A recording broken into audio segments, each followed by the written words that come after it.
Many people say home is where the heart is. But my grandmother taught me that home is what you make it. I'm just trying to figure out why they won't let me meet my parents. I mean, I'm just so tired of being treated like a baby. Man, I can't wait until I graduate. The time has come. Time for what, baby? Nellie's been asking about her mother. No, she's not ready for that. I don't want that baby hurt. Have you heard from my mom? Liz! Oh my Lord. And our family, we are small but mighty.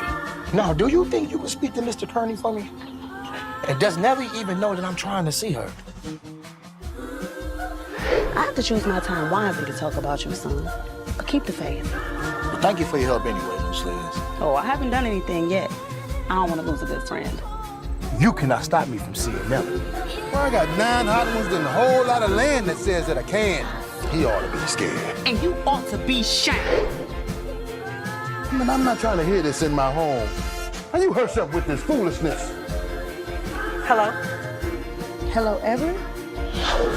Suffering is a part of life. But God gives us scripture to get through. You will never get to my Nellie.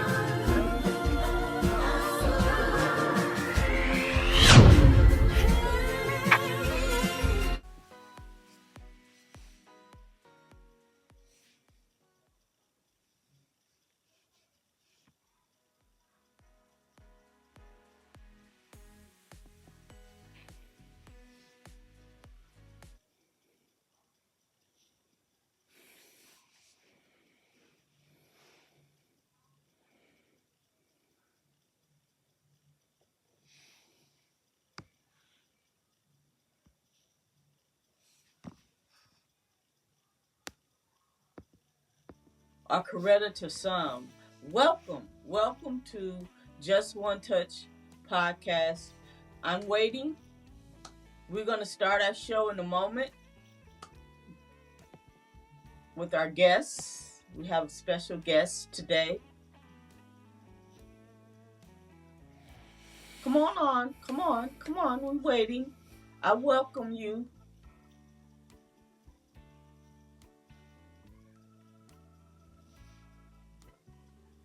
Thank you to all of you. Thank you for the comments. Thank you for sharing. Please share and follow and like. Share, follow, and like. And tell someone about it. Share it. Let someone know that we are up. We're going to be starting in a moment. I am so excited about my guests today.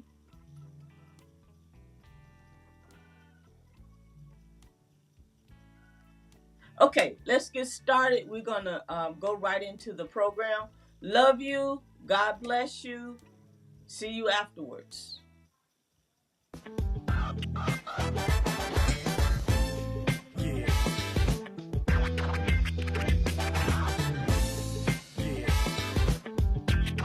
Hello. Welcome to Just One Touch. This is Minister Rand Coretta for those that know me, and I am so honored to have my special guest today, Dr. Stacy Deering. Dr. Stacy Deering. And she's one who has achieved greatly in our community as an African American. And I wanted to express and show those who are achieving in our current African American community and who are making history. Now, I would like to introduce to you Dr.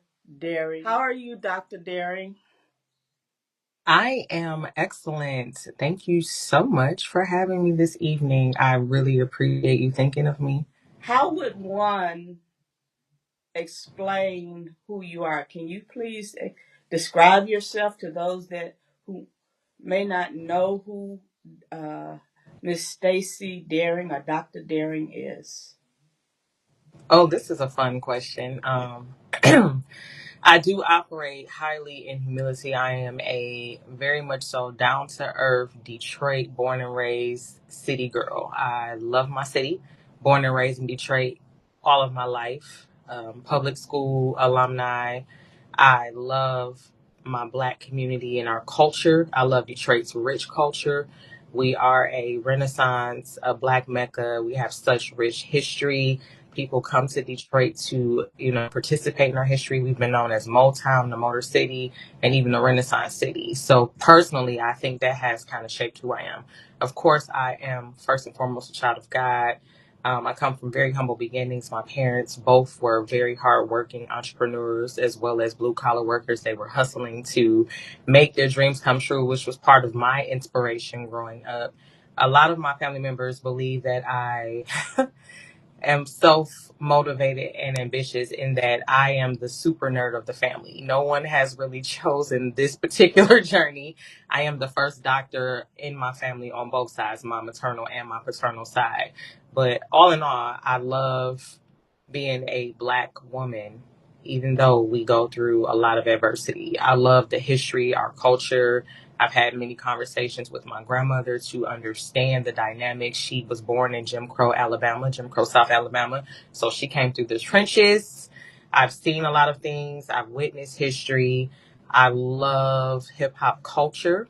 I love to integrate it when I'm teaching and educating. I love urban history. I am an urban scholar. I love spending time with my family and friends and making priceless memories. And I am through and through a sneakerhead. You will see Dr. D from the 313 in a fresh pair of Nikes on any given day, whether it is Sunday or Friday. I do love my Nikes. I also have a very special love for mentoring the youth and being relatable. And that's because growing up, oftentimes we were getting information from our elders. It was great wisdom, but we felt like they were out of touch in a sense, right? So I love being able to connect to the generations coming behind me and also be a sense of comfort and inspiration for my peers. So all in all, I am a cool nerd that loves great sneakers, hip hop music, a good concert, and I love serving in all capacities, whether I'm serving in the kingdom or if I'm serving in the classroom. Darren, that's awesome. Grandparents are a very important part of uh, our lives. I know I grew up with my grandparents and they influenced me a lot. But one thing I want to ask you is you are a pillar in the community. And as that, how did you decide to go into the uh, action of being a political advocator and educator? How did you decide to go into this area of politics? I almost want to say that this area chose me. So, fun fact. When I was probably in the first or second grade, I used to love watching court shows. So I was watching like The People's Court, Matlock, Murder She Wrote, just all type of mysteries, right? Most kids are watching Looney Tunes, Tiny Toon Adventures. I was watching that too, but I really developed this love for law and like advocacy and justice. And also because I went to what would be considered a Afrocentric elementary school, Culminate Young Elementary, where we studied Black history a lot. It intrigued me. The fight, the quest, the tenacity, the resilience that my ancestors showcased all the way to, my grandparents, my great grandparents, it just kind of inspired me. So I thought at age 8 that I was going to be like this amazing judge, maybe a civil rights attorney. This was just my thought process, right? As young Stacy.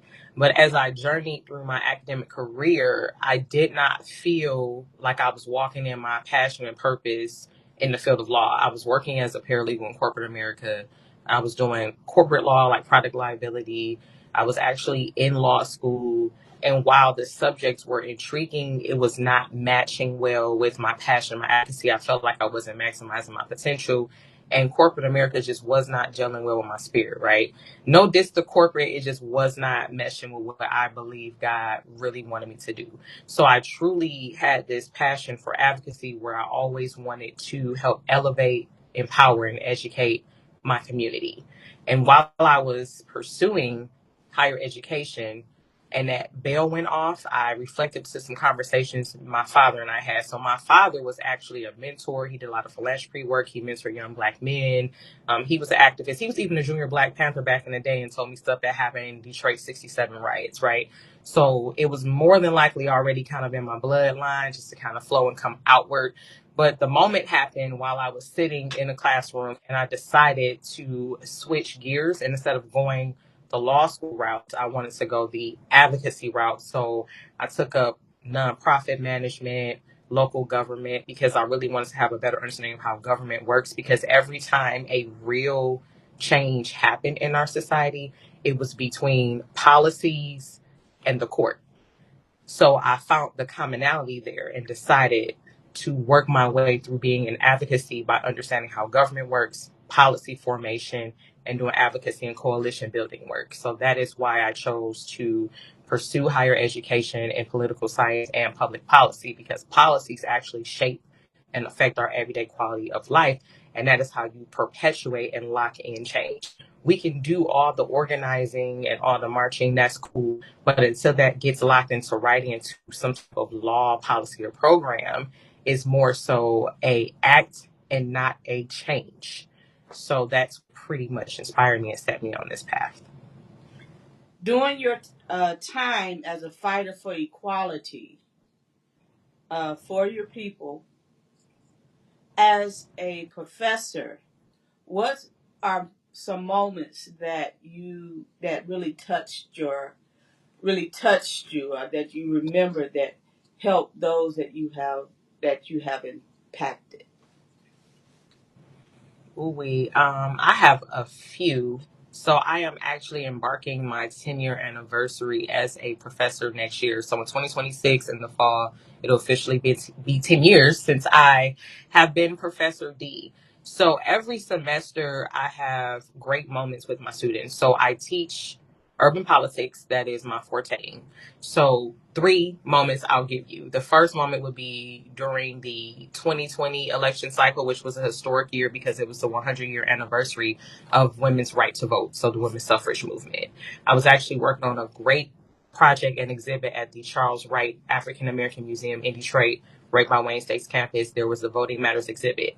I was able to do a lot of virtual tours and educational segments, helping people understand the power of the Black vote and why our power is so prophetic. And what I mean by that is it's been challenged the most in our history as an American country. Our right to vote has been very much so challenged. So helping people understand the significance of the Black voice. So that was one. So students, peers, community. Second would be during this 2024 election cycle, which was also historic for several reasons, right? Teaching my students and helping my students understand why their voice matters. A lot of them were first-time voters. And so understanding the electoral college, right? And then understanding their vote and why their voice matters, and understanding the history that led up to these moments where we potentially would have had our first Black female president.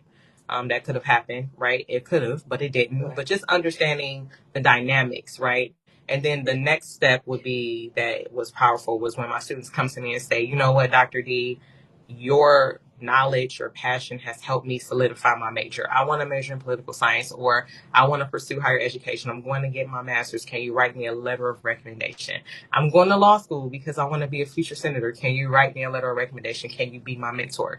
So those have been great full circle moments for me because I am the only Black political science professor at Eastern Michigan University. Oh, wow. So they don't get to see people who look like them often, my minority students, right? So that is one of my passions for staying in education, is being that representation that I didn't get to see either, for them, to help them understand, and me being culturally responsive to their journey and how they're going through their academic careers.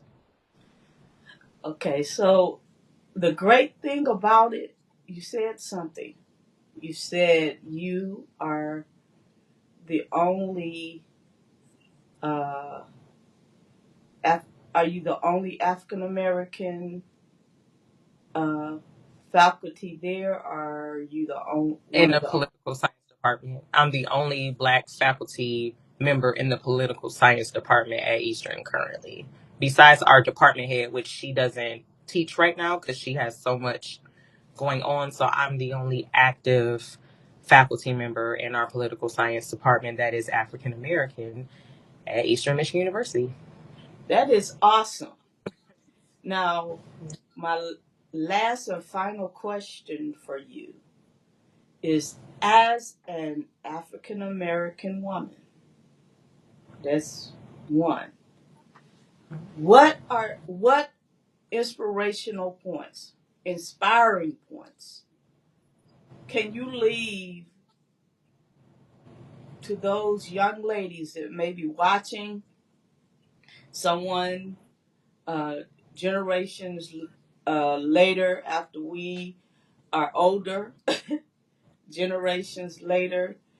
What can you leave for those who will see this video or see this interview?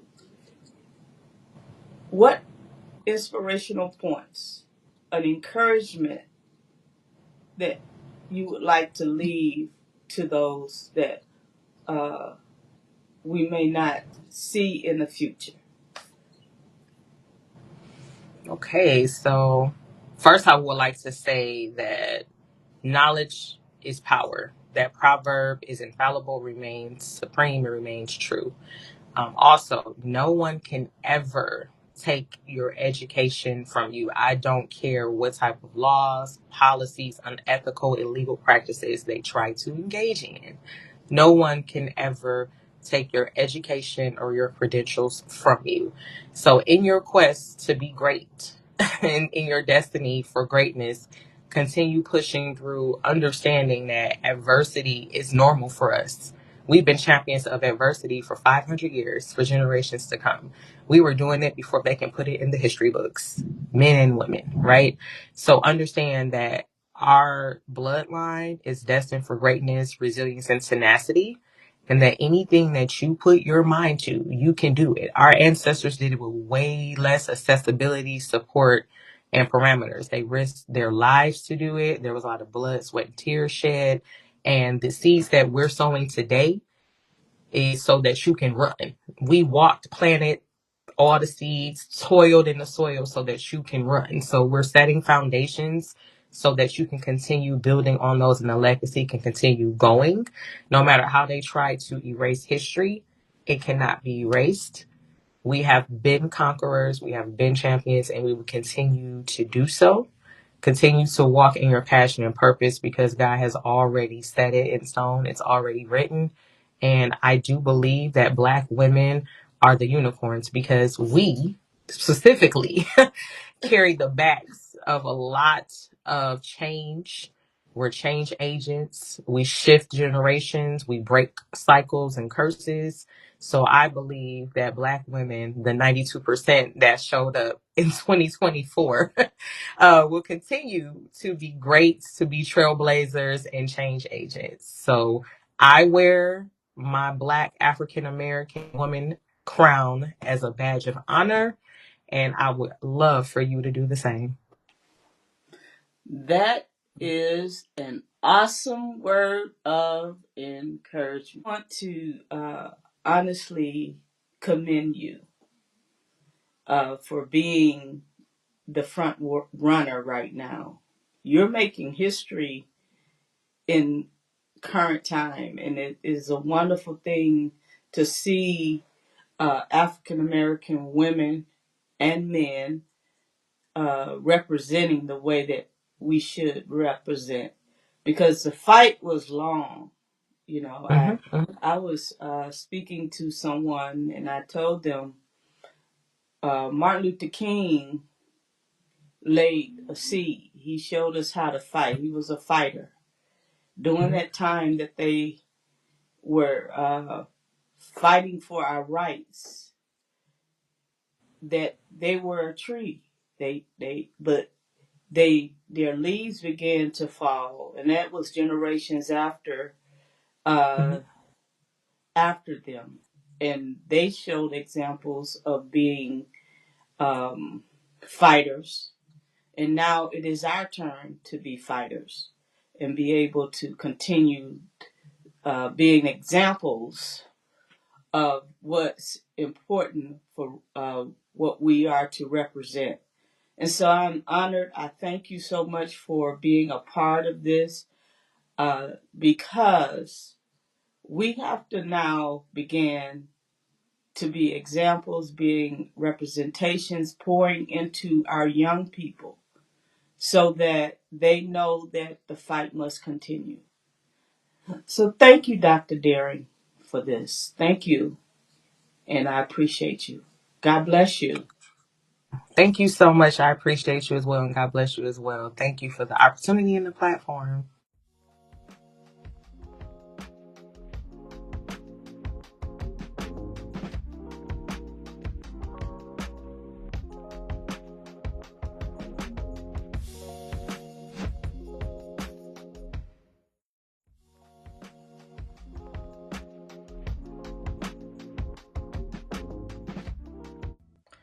What an awesome, awesome interview. So proud to have had an opportunity to talk to our guests today. Appreciate you joining me today.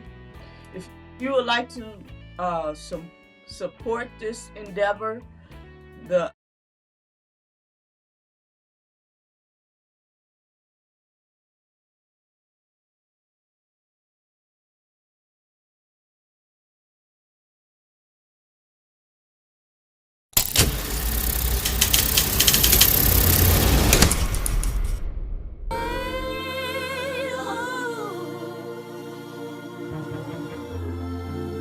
Many people say home is where the heart moves.